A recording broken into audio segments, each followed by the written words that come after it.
Cavern Club, well, what is the first thing that comes to mind?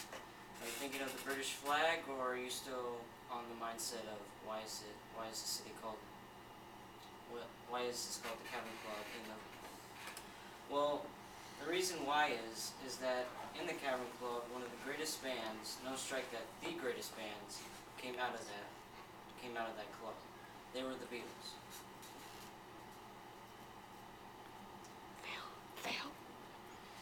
There's John Lennon, George Harrison, Paul McCartney, and Ringo Starr. Many people ask why were they the greatest bands of all time.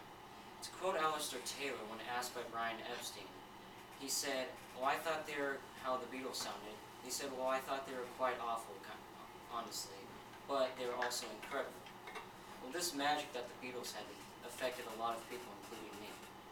Now, these days, when asked by interviewers, by musicians, what has inspired you to write music? And they say the Beatles, no doubt about it. So in these few paragraphs, I'm going to be talking about the legacy of the Beatles. In 1963, the band begins to play, and that is quoted by Yellow Submarine and Revolver. They finally made their first hit, Please Please Me, their album,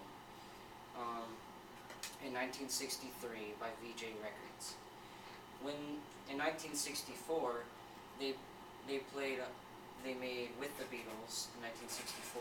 But also too, they went to the reason why this is important is because when they went to UK Records, they just laughed at them because of their mop-top heads and everything, like Alistair Taylor said.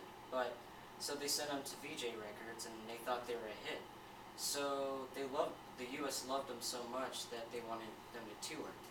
And they went on to the Ed Sullivan Show, and to this day, it is the highest rated show in TV history. Now, in 1965, they were getting so good with songs, and they made their first two films.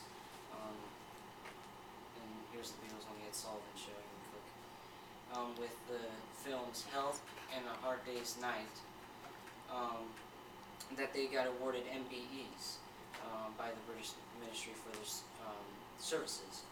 Now, one of the most historical eras in Beatle history was Beatlemania. And screaming fans, people fainted just hearing the Beatles, just screaming fans were everywhere. It was the Beatles at one of their best. Now, in their prime, they actually said this was gonna be their final performance. So in 1966, they said this was going to be their final performance in Candlestick Park, San Francisco, because they wanted to focus on their recording and writing. And that was a really good idea. In 1967, they created an alter ego band called Sgt. Pepper's Lonely Hearts Club Band. Now, there are many famous people in the back of Sgt. Pepper's Lonely Hearts Club Band. One of them is Siri Yukistaragiri. He's a guru. He's right here. Mae West. She's right here. And Edgar Allan Poe. So but one of the Beatles said, what if they see themselves on the album cover and we get sued? But one of the managers said, don't worry, we'll just write them all letters and tell them that they're going to be on the album. And a lot of them wrote back, why would I be on a Lonely Hearts Club band? So, but afterwards, in 1967, they did a Magical Mystery Tour. And to quote John, it is one of the most expensive movies of all time. In 1968, they went to India to work on meditation under the Maharishi Mahesh Yogi, which was a guru. Now they left India because they felt like they heard that the guy was hitting on their wives. And it's a Magical Mystery Tour, and that's the guy who was hitting on their wives. So they went back to the studio and released and worked on their new album, the White Album, which which was released in November 1968.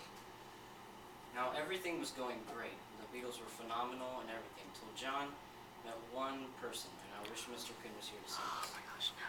Yoko Ono. And she was an artist, and John Lennon was inspired by her work, and she wanted to listen to them in the studios, the Beatles. John didn't mind it, but the Beatles did. And what happened is that the Beatles got tired of constantly Yoko coming in, but John was just too much in love to listen to them. So in 1970, before the Let It Be album came, the Beatles announced their breakup in 1970, just right before the Let It Be album came. So, and then because John was getting tired of Yoko. No, Paul was getting tired of Yoko always having a relationship with John, and John was getting tired of Paul always telling him what to do. So on December 31st, 1970, they officially ended their band. But also too, Abbey Roads, also in that time, was the last album released in Apple Studio, and is one of the most historical, most famous albums to date. Now, after the lives of the Beatles, and John went on to create more albums, creating albums with Yoko Ono, and his title Giving Peace a Chance. But on December 8, 1980, John Lennon was shot by his house in New York, where Yoko witnessed it by a guy named Mark David Chapman. They tried to rush him to the hospital, but he died soon afterwards. And Mark David Chapman is still in prison to this day. And that's where, in New York, where his tribute is to John Lennon. Paul McCartney went on to marry his true love Linda, and formed a new band, Paul McCartney and Wings. But Linda died at 63 because of struggling with cancer for so long. Paul still goes on tours and is still as good as he was years ago. Now, George stepped out of the shadows. He was the shy Beatle. He stepped out of the shadows and did many concerts, like the concert for Bangladesh, that's George, and he did a concert for Bangladesh. He died at 58